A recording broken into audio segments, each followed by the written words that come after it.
because the price of ribeye steaks and burgers are soaring.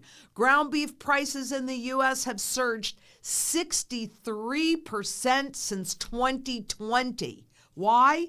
Because of this, my friends. Because when stock markets and real estate markets, when it looks like the prices go up, it's because of all of the new debt and the new money debt that they've pushed into the system that has to go somewhere.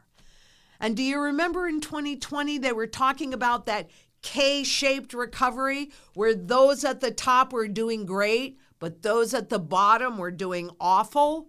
Well, that hasn't gone away either. And it's really getting worse.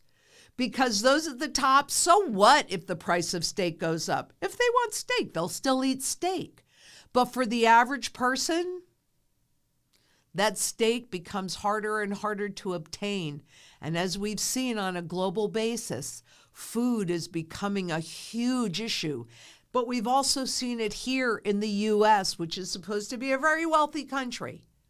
And we've seen the rise in hunger. And quite honestly, that is not okay with me. Look we're near the highest levels ever in food prices. And it's not inflation goes up and inflation goes down. It's the speed of that inflation that gets faster or slower.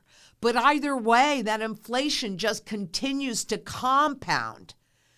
And they change the numbers to make things look better. So if you can't afford steak in the index, they put in hamburger. Oh, you can't afford hamburger? Well, put in hot dogs.